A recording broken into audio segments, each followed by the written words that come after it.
what we believe about others, what we're constantly thinking about others, it's a form of prayer. And I remember just having this like big realization of how wasteful we are in America. And lack of faith in God can only come from lack of knowing God.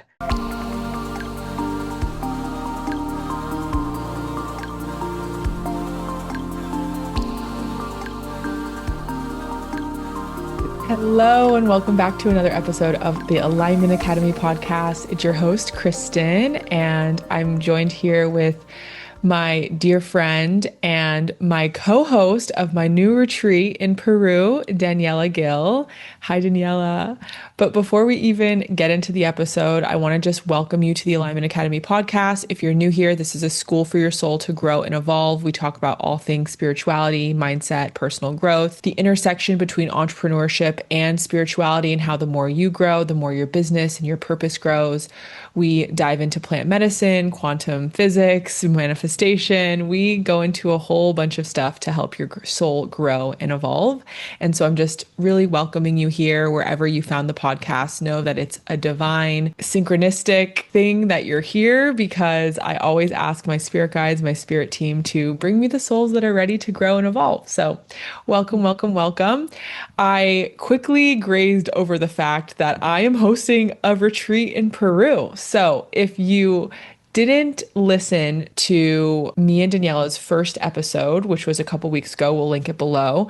I announced at the very end that my next retreat was going to be in Peru in the Sacred Valley. And if you've been here for some time, or maybe you're new here, just to give you guys some context, I went on Daniela's retreat in Peru in the Sacred Valley last year. I had the most transformative experience. I healed so much of my heart. For me, it was a lot about healing my relationship to the divine masculine, which I cover in the first episode.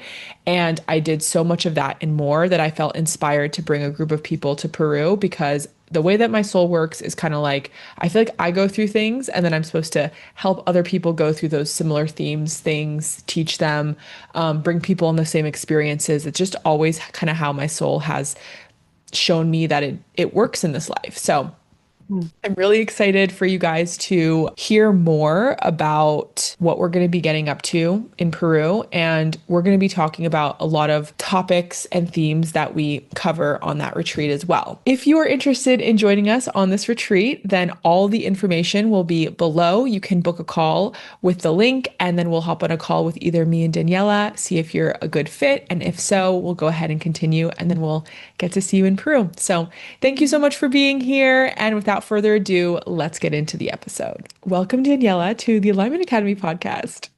Yay, I'm happy to be here. Yeah, welcome back, as I should say. So, one thing that I felt was one of the most powerful things that you've taught me as a teacher was the power of prayer. Mhm. And it's interesting because I came from a Catholic background. And so I prayed a lot as a child. And even my mom, she's Baha'i. So she has a religion where we pray a lot too. I memorized a lot of the prayers from when I was younger. I've always believed in prayer, and my mom has always prayed. But in terms of my own prayer practice, I feel like it really re-sparked and reinvigorated. And I just had a deeper relationship with it since my retreat with you in Peru. So, for anyone who might have a difficult relationship with prayer because of the same background as I had with like religion and just maybe not knowing where you stand with it, can you explain from the Akashic perspective and your perspective what prayer is and why it's important when you're wanting to connect more deeply to your soul and to the divine? Hmm. Prayer is simply opening a line of communication, a connection to the divine. And you can also think of the divine as God, or as source, or as creator, or even as your highest self. And that connection is, well, it's truly everything, because it's the source from which everything comes. So when we're continuously cultivating that connection, tending that to that connection, communicating with the divine, then our lives become more directed. They're like contained. The energies of our lives are contained by our prayers. Our prayers are real. They have impact. They are a connection to the divine. Mm. What was your relationship with prayer? Like, how did you get to the place that you are today? Because, being with you for a retreat and then even after, I feel like it's such a big part of your life. It is such a big part of my life. As I began opening and connecting to the Akashic records, I realized how real it is that there is spirit, there is the divine. You can think of it in so many different ways. You can think of it as your higher self, you can think of it as spirit guides, but there is this energy, this creator, this source, this God that loves us, that knows us, that allows us to access this higher knowing, the Akashic records. And the more I realized how real this is, the more I developed this connection to that energy. And it's so hard to put into words. It's so much more than energy. It's like love. It's infinite wisdom. It's also psychic knowing and awareness. The more that we connect to the divine, the more that we get to know ourselves and we get to know our subconscious and get to know the nature of reality beyond the limited linear understanding of our human minds. Like we learn about the truth of love and we start to see the way in which love is woven into every aspect of this experience of life. And we get to know the spirit of unity, the way in which we are these expressions of God, these extensions of God, and that we are these like interdependent, like we get to know how it's all one spirit, how ultimately we're all one. It's one spirit animating all. All of that is revealed through our connection to God. And it makes life so much sweeter, so much sweeter. For someone who feels like really disconnected right now, I can just kind of hear some of the listeners being like, this sounds beautiful, but like, I don't have that connection with the divine that you have or Kristen has. Where does one begin to cultivate that direct line? While recognizing that we're all connected, it's spirit, it's source that makes your heart beat, that breathes your breath, that like orchestrates the perfect synchronicity of every cell of your body and how it all comes together to give life to your body, your thoughts, all that you are is arising from source. Mm. And you can think of source as God. So if you start to see that the divine God is truly in everything, then you can develop your relationship to God in a way that resonates with you, even if it starts with, connecting more deeply to your own heart or to your own intuition or to your own soul, if that's what resonates, or connecting ever more deeply to Pachamama. But it's about establishing a connection to powers that are greater than you, powers that are all encompassing, all loving, all knowing. And different belief systems, different backgrounds, like depending on where you're at, it can be easier to establish a connection in a different way. But that connection grows through our request of it growing. We're all bestowed with this creative power. When we set the intention to establish a connection to God, to the divine, to our creator, and we continue to cultivate that connection, even if that at the beginning it doesn't feel so tangible and real, over time it will develop, it will open, it opens new ways. So I'd recommend starting wherever you're at, wherever you intuitively feel called to start. And it truly can be anywhere. So, what you're saying is the request opens more of the line. Absolutely. Yeah, I teach a training called Akashic Metamorphosis, where I teach people how to access the Akashic records and develop their psychic sight. And simply offering that prayer to God, I am here to cultivate my psychic sight, my access to the Akashic records opens it. Wow. Can you tell us more about that? So, do you think that some people just feel disconnected because they don't even try?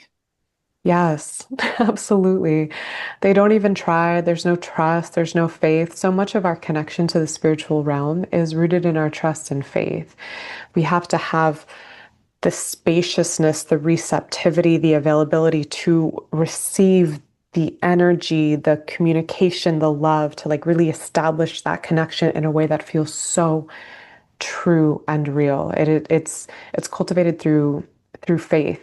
I know as someone, I used to have like no faith, and trust has been one of the greatest journeys of my life. Like trusting God, I feel like it's like one of my, I remember I wrote a post once, it's like my biggest flex is my trust in God because I do trust so deeply, but it wasn't always that way. I feel like it was kind of cultivated through going through just a lot of hardship, a lot of rock bottoms, and then getting on the other side of them and then realizing like, wow, God had his hand in this because it actually has been so divine all along. I just couldn't see it at that level of consciousness.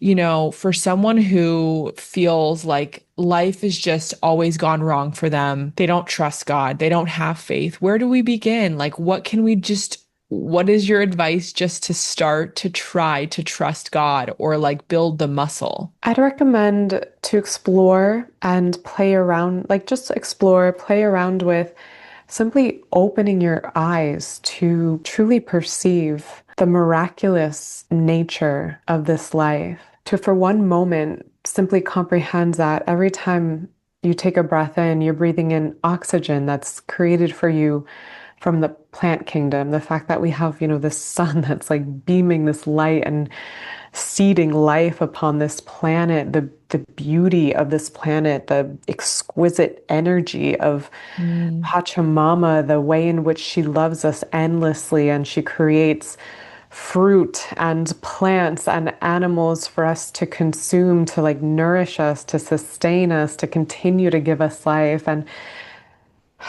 simply opening to the reality of all of that helps us feel like there is a benevolent force here that loves us. We are alive because we are continuously nourished. We are continuously sustained by Pachamama and by all of her children and all of, like when I say her children, I mean her trees, her plants, her animals, all of it is sustaining us. And it is all seeded by spirit, by God, by the divine. And if those words don't resonate with you, you can think of it as just energy. There's an energy here, and that is undeniable. There's like a life force that gives life, that creates, and just playing around with connecting to that is like, oh, there's so much here.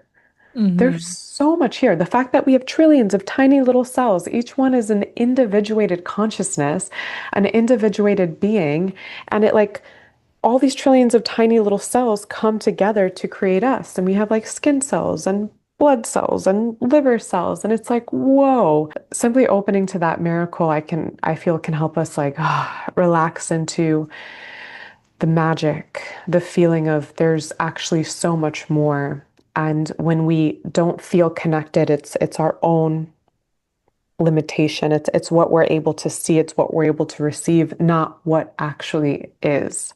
I feel like even just hearing you talk about that, like almost recalibrates even my consciousness of like the miracle of life because life is a miracle, but we're just not always attuned to see it.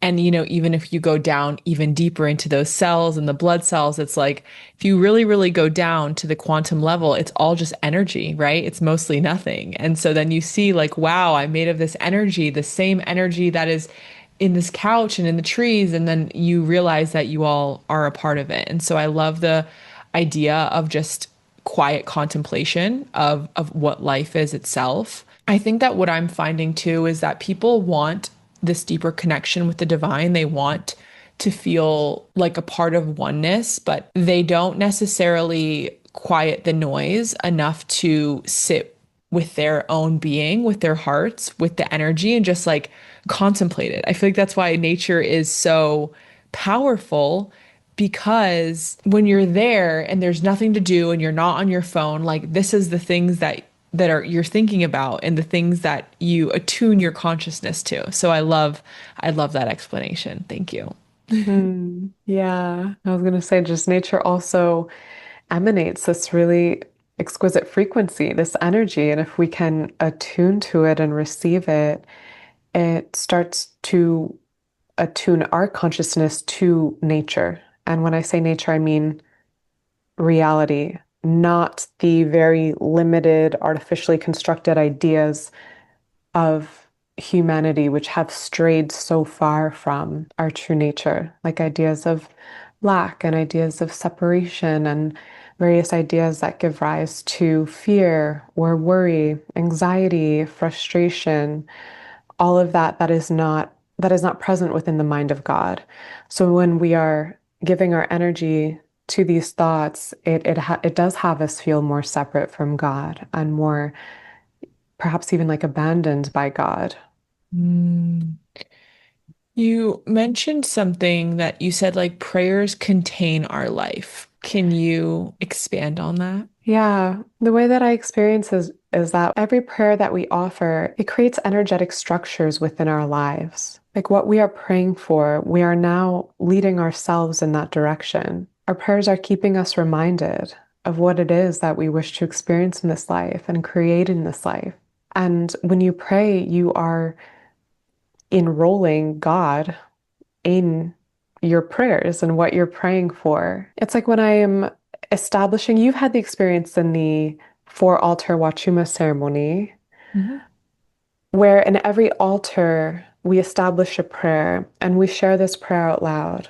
And we're connecting to both God and Pachamama as we share this prayer. And it creates a container around the that first altar, those hours that we are opening with the Wachuma in that first altar. And we actually are deepening in gratitude, deepening in clarity, deepening in the spirit of unity, opening to love.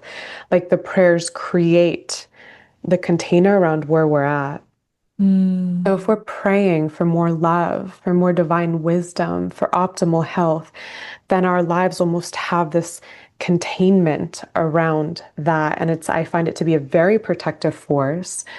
And it protects us from the way our own minds can like take us in various different directions or our own actions, our own choices. And it starts to bring in certain circumstances into our lives, it opens up opportunities aligned with the experience of more love, of connecting more to divine wisdom, of optimal health, whatever it is that our prayer may be. It emanates an energy, and this energy takes form. Like so much happens through energy. So when we say the prayer, the way that I see it is it's almost like we're creating a specific home around our lives. Like it actually has, I see it, it has like an energetic structure. And our prayers for other people also have profound impact. I've been really, really deep in the ceremony space, and I've always felt so protected in the plant medicine realms, which can be so wild. They can be so wild. I've always felt so protected.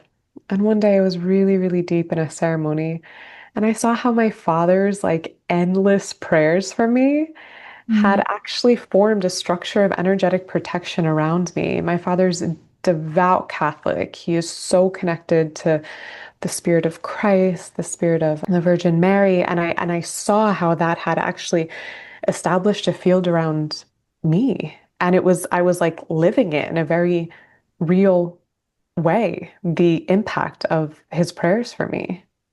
Whoa. I have chills. I have full body chills, and I think that I'm seeing a lot of parallels too. So my mom is also like just very into her religion. She's a Baha'i, and she prays every single morning and every single night. And she will send me pictures of her at the beach every day. Like, I prayed for you. I prayed for your business. I prayed for this. I prayed for your happiness. And like, my sisters and I, we have this joke that if we want something to happen, just ask mom to pray for it. Because like her prayers are so powerful that like, if she prays for something, like it literally will happen. And so I think that that's so beautiful to remind people that your prayers for others are impacting them. And something that I want to bring up is the moment that I realized like how powerful my words and my prayers were. It was actually in a mushroom ceremony. Mm. And when you're on mushrooms, you can see the sacred geometry of life itself. Like you can see the energy moving and you can see everything kind of like there's literally sacred geometry in the air to the point where like if you're breathing heavily, like you can see the air moving with your breath. And it was in that moment I was like deep in a ceremony and I was laying on a couch and I was just like drawing and like moving the energy and realizing that when I say words, this energy is literally going out into this field and it's going somewhere, right? And it's being recognize like it has a consciousness. And so I think that sometimes we forget how powerful our words are. We forget how powerful our mind is, our energetic signature that we're emitting from it. Like it literally is speaking to the universe itself. Absolutely.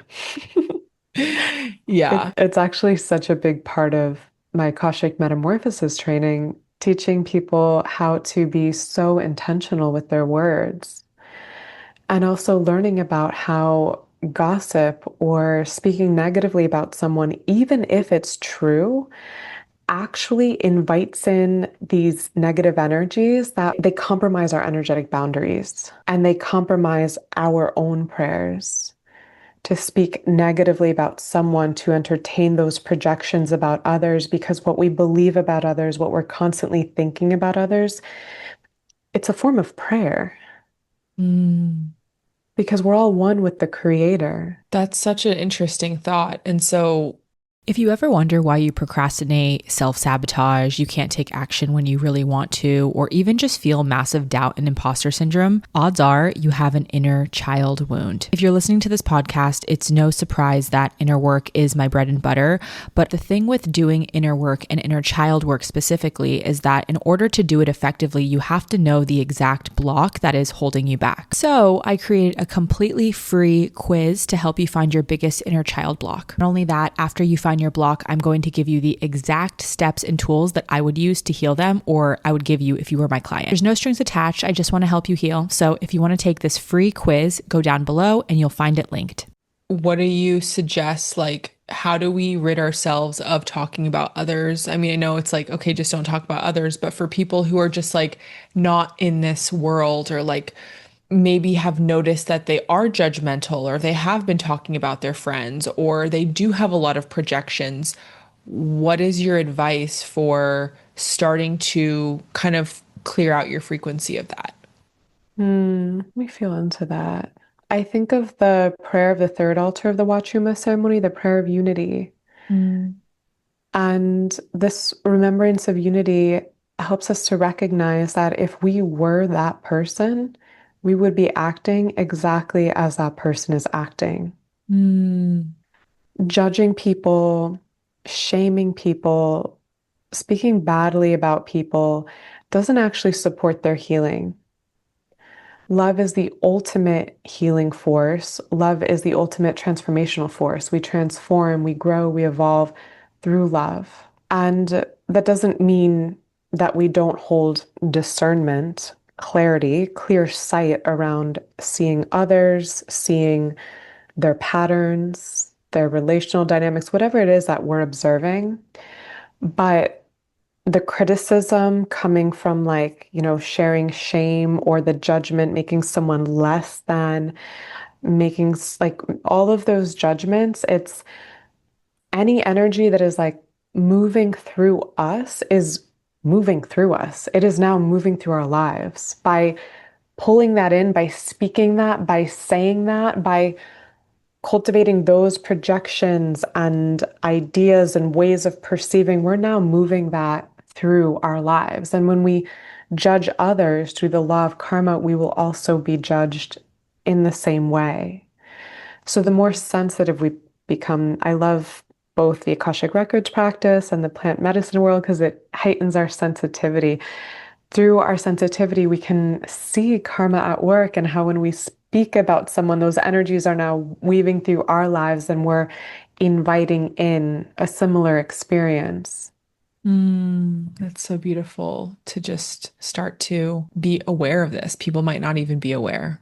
Yeah, and if we want to experience all of life's blessings, then we bless others because then that's the energy that's moving through us. If one of the fastest ways to manifest your dreams and desires is to wish that for others, to pray for that for others, to support others in the manifestation of their dreams and desires, that action has very real impact in our lives. You've mentioned that praying for others and prayer is powerful. Can you give us an example or two of how prayer has impacted your life, or maybe you've seen something miraculous happen because of the power of prayer in your life? I spent like, when I first started praying, I spent a lot of time praying for my relationships, specifically with men. I was experiencing relationships that felt dramatic,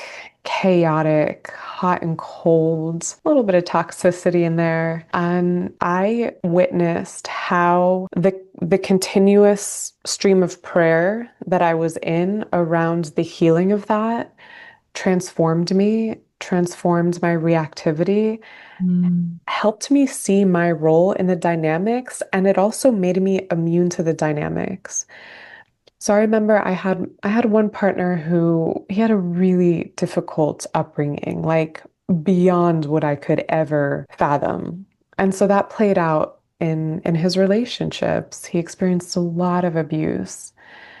And I would react to his anger. I would react to his rage.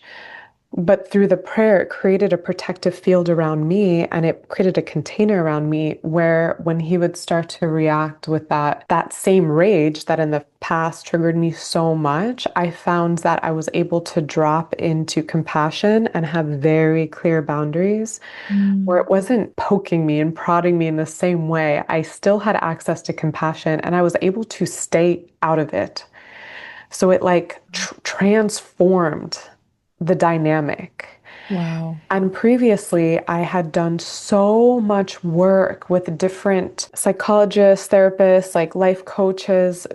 I had done so much work to understand why am I playing out these patterns? Like, why is there arguing in relationships? Why is there chaos? Why is there drama?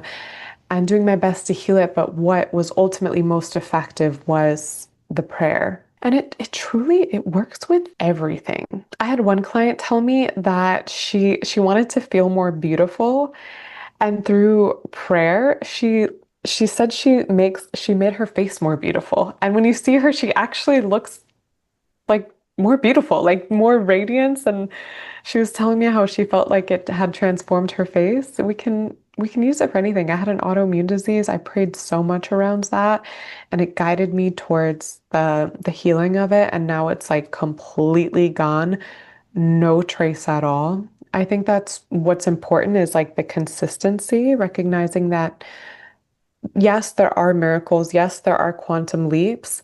And sometimes life is a process. Like if you look at nature, the seed sprouts and then it grows and then it bears fruit. So sometimes the prayers are guiding a process, but that process can take time to grow.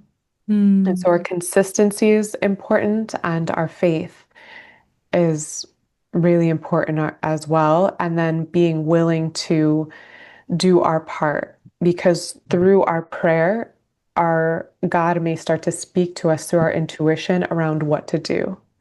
Mm. I believe there's a quote in the Bible. I'm not too familiar with the Bible, but I've heard people tell me faith without works is dead. We need the action behind Mm. the prayer, behind the faith.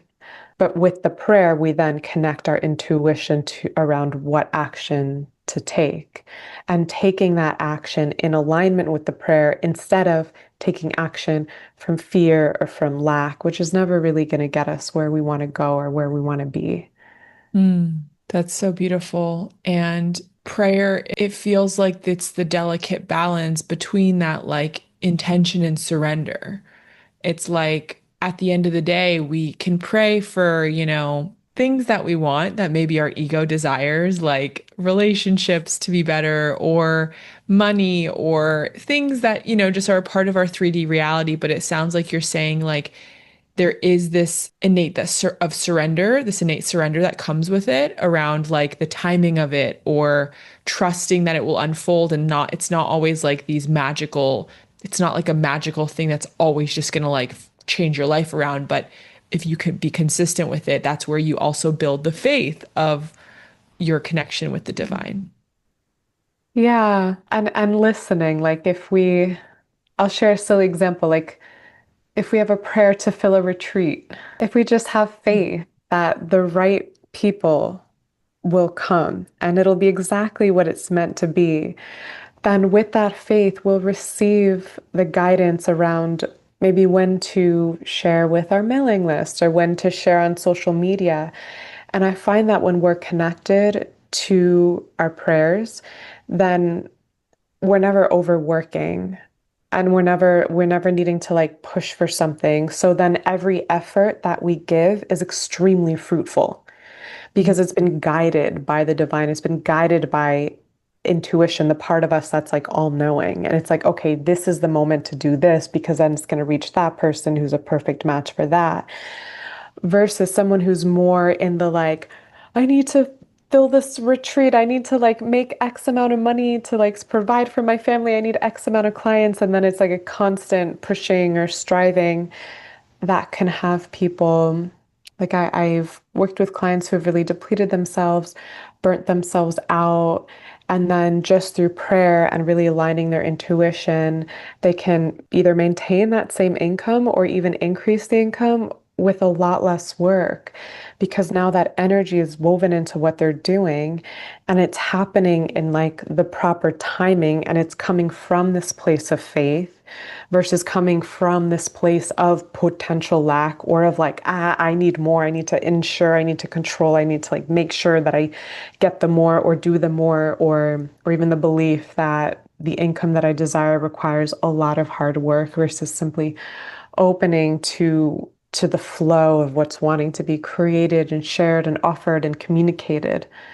Wow. So I love this topic because, as you know, and as my audience knows, I love the intersection between business and spirituality and weaving it into your business because I do think that when you're a soul-led entrepreneur and you're running a business with your spirituality intact with it, that it only enhances your success and it only enhances like the impact of your business. And so I just want to, yeah, reiterate and highlight. I think that too, with me, when I'm praying for the highest good of like a program or a retreat, which I typically do, or like I need some help, I feel from God, it also feels like there's the sense of me not doing it alone.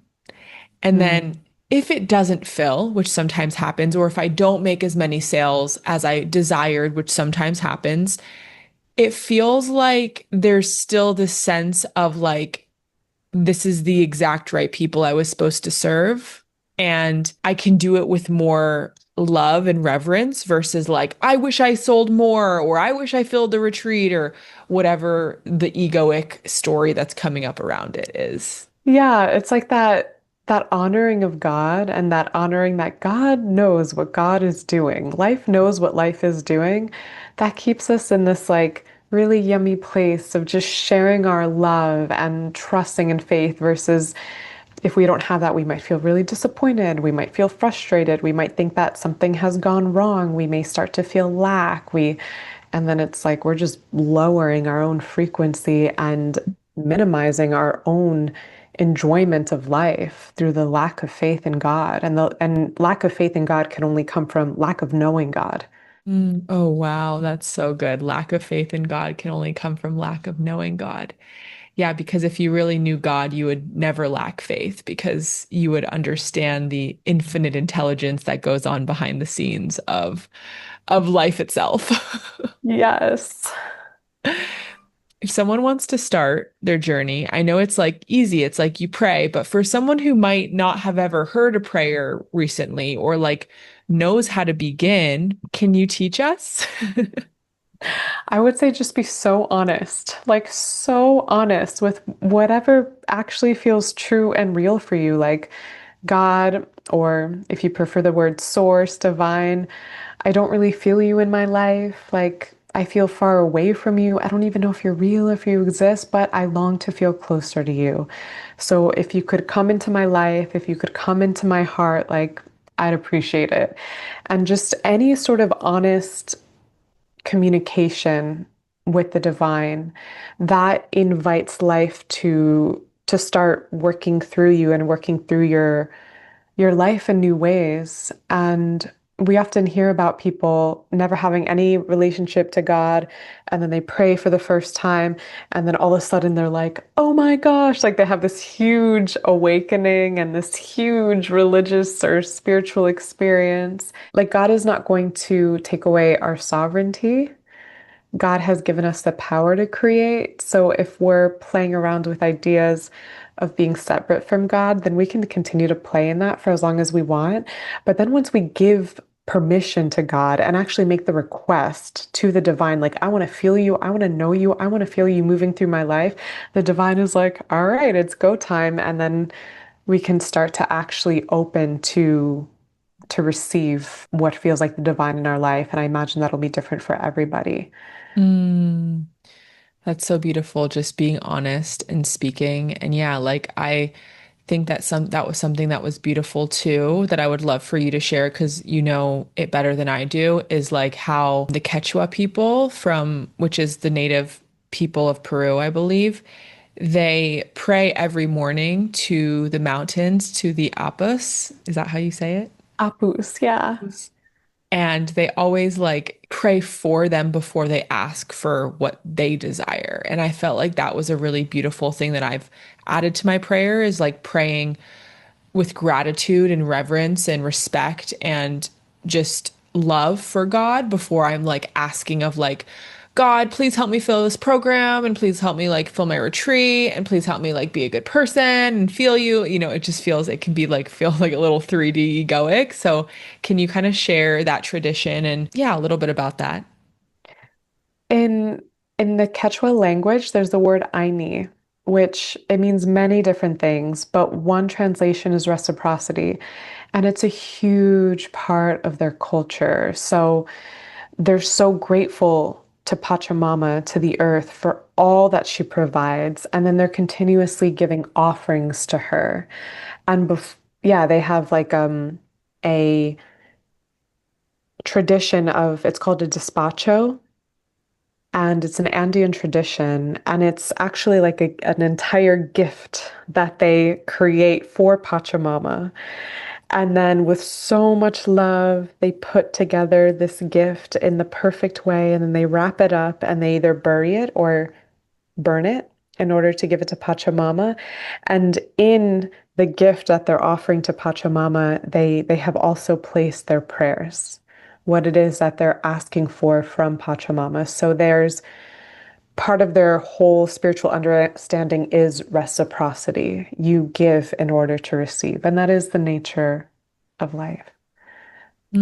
So beautiful. Yeah. And I think too, it just allows you to take a moment to also like send gratitude and give to others even before you receive. And I remember me and you prayed a lot when I was in Peru together, and it felt so good to pray for our families, to pray for our Mhm. friends, to pray for their happiness, to pray for their protection, for their love, for people's abundance, for people's dreams to be realized, and then, you know, like go into ourselves and be like, and this is what I desire, and I'm going to pray for myself now. And it feels like a more complete circle versus just like opening and saying, God, hi, this is what I want, and then like closing it down. It just feels, I feel like I can just feel the frequency of it. It feels more well-rounded as a prayer, and it feels good to give to others and know that you're doing good in their life, like from your words and your intentions and your energy.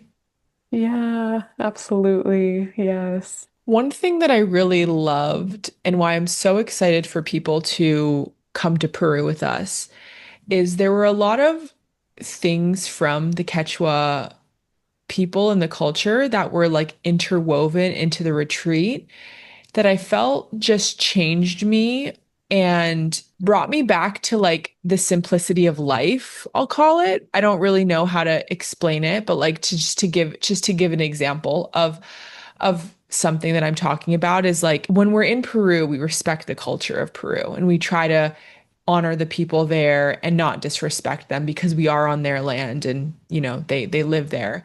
And like even something as small as, you know, when you eat, you don't take more than you're going to eat. So you take a small amount and then you eat it. And then if you want more, you go and you get a little bit more. And then you go and you get a little bit more if you want it. And then I remember just having this like big, I don't know, just realization of how wasteful we are in America. Like we just put all this food on our plate, we don't finish half of it, we just put it in the trash. And I think it was those small things that change you cellularly on a spiritual level that just remind you of honoring life, of honoring earth, of honoring your food, of bringing you just back to these basic ways of living that I think are just beautiful and helped me see beyond the illusion of like materialism in the US. And so I'm curious, obviously I only learned a few because I was there only for, 3, 4 weeks. What are some of your favorite things that you've learned, just maybe one or two from the people of Peru, from the Quechua culture that you feel have deeply changed you on a spiritual level that you bring back with you when you're in places like you are now, like I know you're visiting your family in the Northeast. Like, what are some of those things that just stick with you? One of them is the way they lead with gratitude. There's so much gratitude for Pachamama in all that she provides, and they take really amazing care of the earth. So, farms in the US, they are planting the same crop on the same piece of land year after year after year after year. In Quinsacocha, where we went for our Wachuma ceremony, where I host my Wachuma ceremonies, they will plant the potatoes 1 year, harvest them, and then they will take care of Pachamama for 7 years. And they will nourish her because I believe that Pachamama has a 7 year postpartum period. So they're very attuned to the earth. And that's why the potatoes there and the food are, it's unreal. It's so amazing. It's so like mineral rich. It's so delicious. It's so tasty. It's so alive because they've taken such good care of Pachamama. So I really love how attuned they are to the earth. And I also highly admire how connected they all are. They live in community and there's a lot less narcissism. Their relationship to their ego is so different. They're very much living for each other and taking care of each other, and everybody has their role and their place. And a lot of what they spend their time doing is it's like the very basic, simple things like harvesting the potatoes and cooking for the family and taking care of the children and then like making the clothing that they then sell, and they're all working together as a team. And my goddaughter's family, who I would say is the Quechua family that I'm closest to, they share the money. It's like all pooled, and everyone has like their role, and it's like this big extended family sharing this big plot of land, living together in harmony. And we don't see that so much in the Western world. Sometimes people love the idea of it, but then when they go to do it, a lot comes up.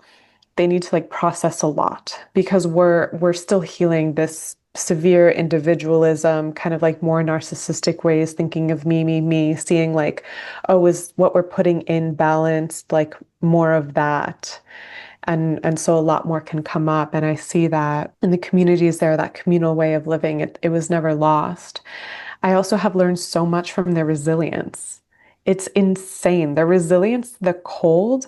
There have been times where I have sneakers on and I've been out on the mountain all day and I can't feel my feet anymore. And there's like a part of me that's like freaking out and I've been like chattering all day. I'm like, oh my God, I'm gonna get hypothermia. And then there will be like these old ladies, like these old mamitas and like little children walking past me in like sandals.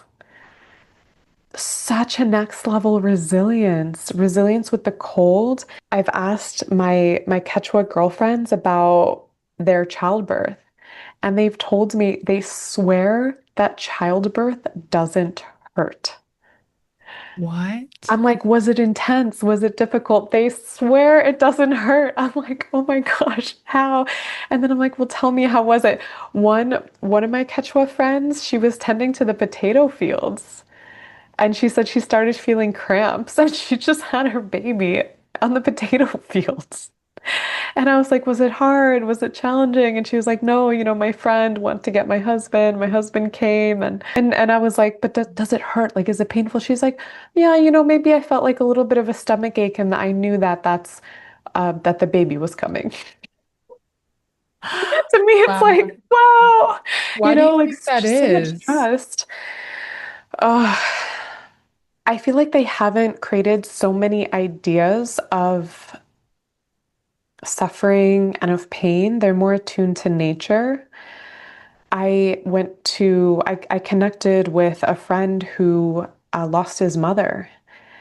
And when I saw him, it was kind of like, I was like, oh, I'm so sorry. Like, and I just felt like he was in so much peace. And he's like, oh, that's okay. She's with Pachamama now. And I got curious. And a few months later, I asked him, like, did you grieve? Did you cry? What is it like, when loved ones die? And he's like, it's really, really, really tragic when children die. But when our parents die, it's expected, and we're honoring their return to Pachamama and their return to the sky. And it's like this, the soul goes to the sky, the body returns to Pachamama. And it's not there aren't these like stories, these ideas of like this pain, this suffering around something that is so natural, that Right. is simply like the destiny of everyone. And so I don't know, like I'm just speculating, but I feel like for them, like childbirth is natural. And there's just like a natural resilience, and it's not this huge emotional reaction or fear to the sensation of childbirth, which the Western world would call pain. Yeah, and I think that this exactly like our conversation around this is exactly what I meant in the first episode when I said there was not a lot of mental noise. Like you when you're in that culture and you're in their land and you're attuning to their frequency, you realize how much mental noise is in the Western world. Like you realize how much mental drama we create around life just being in a more yeah in society kind of. So I think it's going to be so beautiful for people who feel called to experience that, and it does change you as you go back. Like I feel like I'm still changed from my Peru trip around who I am and how I operate in life, how I operate in my business, how I operate with with God. And so I'm so excited to bring people that feel called there to have that same unique transformation that is for their soul. Yeah, it really is. It's such a different world. It's such a different world. I've learned so much around how they do relationships too. Mm, It's so different. I've like interrogated. I'm so fascinated by the realm of relationships. So I love asking people about, how did you fall in love? How did you choose to be together? Like, I'm so interested in all of that. How do you handle conflict? And I've asked my Quechua friends around, like, when was your last fight? Like things like that, like really personal questions. I've like gone there with them. And it's like the responses are always like, I don't know. Like it's and I notice it's because they're just living for each other. Like their identity is rooted in like, okay, if I'm a wife and a mother, then I'm a wife and a mother. That's my role, that's my job, that's my duty. And it's not so focused on, am I getting my needs met? Like, am I getting my emotional needs met? Am I satisfied? Are my preferences being met? I don't see that so much in the culture. Not that that's like a better or superior way to be. I feel like we all have our path, we all have our ways, but I see how that orientation creates more ease in relationships. I also feel that that culture they haven't watched so many movies, so they haven't been so indoctrinated with like the romantic ideas of what a marriage would be like, or like a relationship is like. For them, the arrangement is very practical. Like mm. I asked them, like, how did you choose each other? And it's like, oh, well, we liked each other and we got along. It's kind of like very simple, but I learned so much from how they view relationships. Like, what is the purpose of relationship? Like, oh, I support this person. I serve this person. Not like this person is meant to be a certain way. I've had an idea of the kind of person that I want to be with. And so now they have to like match that ideal. Or like I have an idea of what feels good to me and what feels bad to me. So now I mean, one time I did an Akashic record reading for a local woman. I was trying to support her because her husband was struggling with alcoholism. And she came to the reading, and all she asked me was, how can I support him? How can I help him? What kind of help does he need? I was like, whoa, because I was thinking, how easy would it be in that circumstance to feel like such a victim?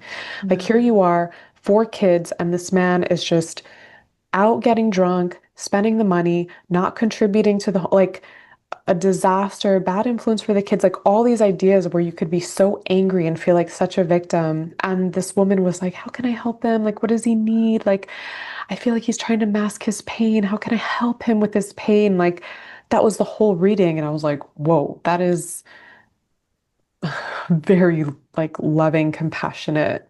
Different Yeah. than how we operate. Yeah, and not to say that it's superior or better, but it's like it just offers such a beautiful expansion. And I feel like everything in balance. Like Right. we all learn from each other. And I've been so evolved and grown by living in this culture. Yeah. And what is your experience with that? Because I'm sure for some, like you did grow up, in the US, right?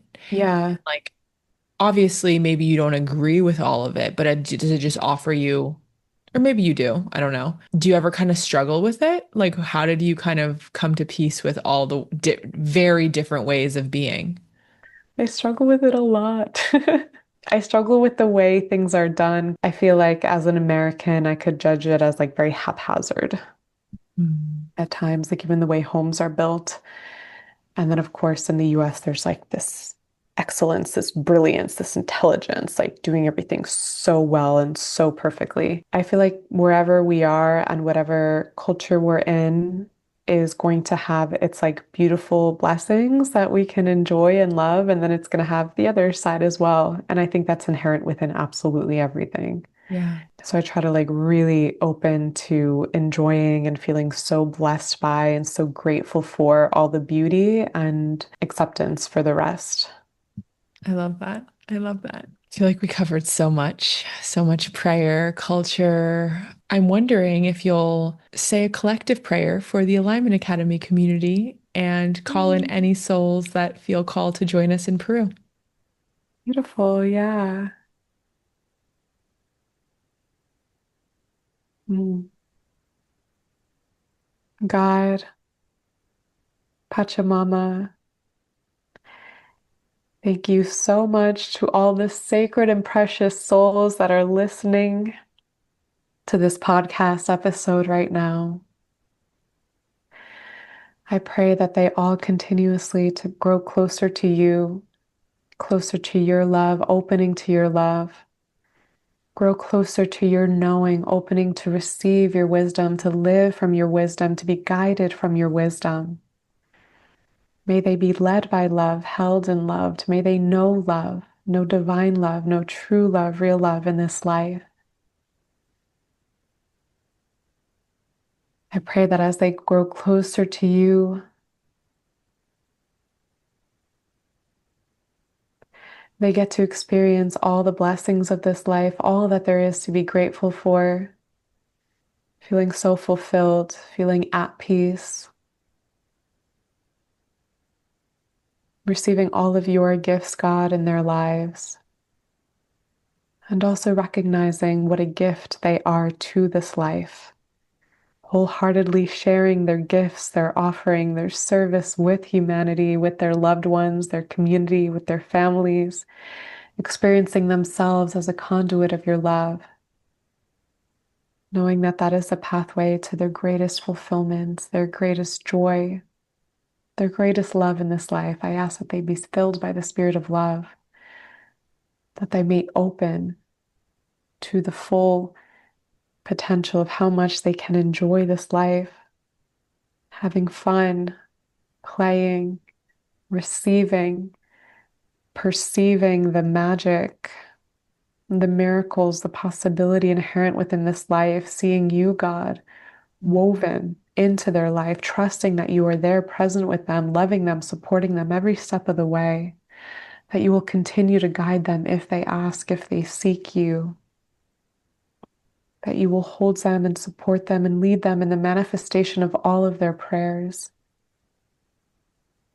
May you help them all to remember that they are one with you always, extensions, expressions of you, endowed with divine creative power.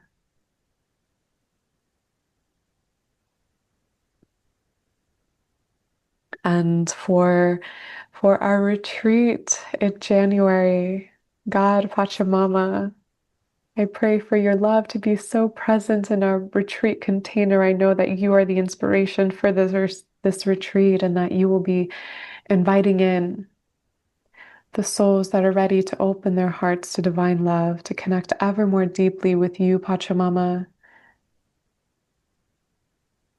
to heal from their past, to open to the possibility of the present, to open to ever more of their creative power, to open ever more to the spirits of love, of gratitude, of joy. I know that you know, God, who would be perfect for this retreat. May you invite them into this retreat, and I know that you will be so present throughout this retreat, shining your lights, bestowing your blessings,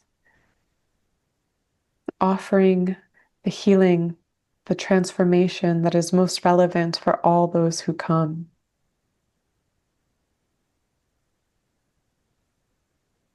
Mm. Thank you for your endless and infinite love in this life. Thank you for guiding each and every one of us in the direction of our highest timeline as we continue to grow closer to you,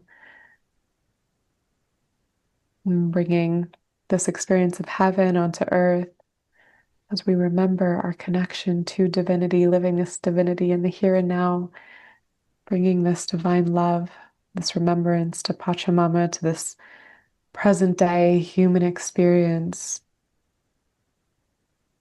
Thank you for the endless source of love that you are, always available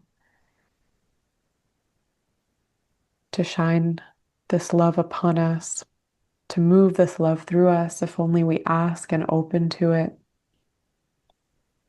Thank you for restoring our hearts to the true nature of love, healing us from our past, healing us from all the distortions. Thank you for the miracles that you bring into our lives through our prayer, healing us, bringing clarity to us, to the ways in which we perceive and relate to this life. Thank you, God, for all that you do, all that you are, inviting your hand into our lives to bless us, lead us, guide us, and bring us closer to you in a way that benefits our lives and the lives of all connected to us. Thank you, thank you, thank you. Amen. Amen. That was so beautiful. Thank you. Yeah. Thank you, everyone, for being with us as we prayed for you, prayed for our retreat. If you feel called to come with me and Daniela and have a beautiful week in Peru, Daniela, can you just briefly touch on some of the experiences that we're going to have, what we're going to do, and anything else you feel called to share? Well, we're going to do two Wachuma ceremonies, and we're going to be communing with Wachuma on its native land in places where people have been communing with Wachuma for thousands of years and praying to the land. So this is a super special experience and opportunity to connect with this sacred plant medicine in a place where all the land spirits have a deep relationship with the Wachuma. And we are also going to be doing a Temazcal, a sweat lodge. It's such an incredible experience for purification and for rebirth. We're going to be connecting with other plant spirits, potentially tobacco, maybe rose. I think we're going to like tune in around the group and how like what would be best for the group. We're going to be hiking to sacred ruins. I live in the Sacred Valley, so I know all the best spots, and there's so many incredible sacred ruins that are these amazing power spots. We're also going to be learning about prayer, learning about accessing the Akashic records. What else are we going to be doing? Eating the most amazing food, literally the best food I've had in my life. Super nourishing. We're gonna go to the spa. Oh, yeah. Get that? That's my favorite part. We're gonna be going to the spa.